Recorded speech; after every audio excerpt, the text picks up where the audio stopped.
सर्दियां शुरू होते ही ईंधन का बहरान शिद्दत अख्तियार करने लगा है। सुई गैस ने सार्फिन से मुंह मोड़ लिया है। एलपीजी और लकड़ी की बढ़ती कीमतों ने शहरियों को चकरा कर रख दिया। महंगाई की जंजीर में जकड़े आवाम के लिए 2 वक्त का खाना पकाना भी मुश्किल हो चुका है। इस हवाले से मजीद तफसीलात जानते हैं अपने नुमाइंदे नासिर अली से। नासिर अली, बताइएगा गैस क्या अपडेट्स हैं? सर्दियाँ शुरू होते ही ईंधन का बुरान पैदा हो गया। एक तरफ सुई गैस रूठ गई है, जबकि एलपीजी और लकड़ी की बढ़ती हुई कीमतों ने शहरियों को चकरा दिया है।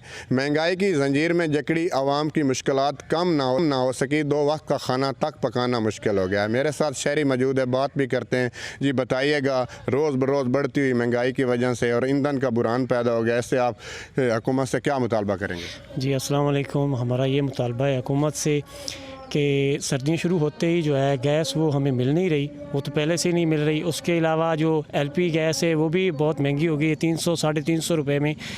उसके अलावा मैं आज लकड़ियाँ लेने आया हूँ तो लकड़ियों का मैंने रेट देखा है तो वो 600 से 500 से 900 रुपये के मन हो गया है। हम तो परेशान हो गए हैं। उसके अलावा आटा जो है वो बहुत महंगा है। हम आटा ले आएँ, बच्चों का पेट पालें, लकड़ी ले आएँ, घी ले आएँ, क्या क्या हम ले आएँ। हम तो बहुत तंग हो गए हैं। ये हमारा हुकूमत से मुतालबा है कि महंगाई को कम किया जाए। बिल्कुल शहरी की बात आपने सुनी। इनका कहना है कि हमारा हुकूमत पाकिस्तान से मुतालबा है कि लकड़ी और एलपीजी की कीमतों को कम किया जाए। ठीक है नासिर, बहुत शुक्रिया।